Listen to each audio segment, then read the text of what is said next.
How to download and install the Samsung ML1660 laser printer driver on Windows. Follow these detailed steps.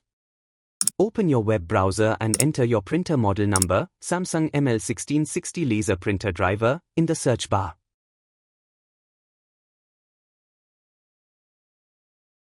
From the search results, go to the website, click on the exact printer model that matches yours.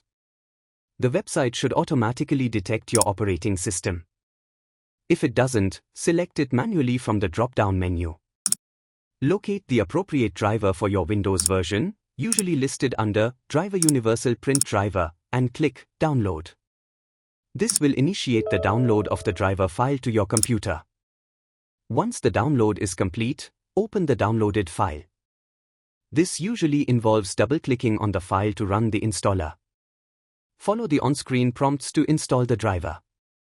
The installer will guide you through the necessary steps, such as agreeing to the terms and conditions and choosing an installation location. During or after the installation process, you might be prompted to connect your printer to the computer.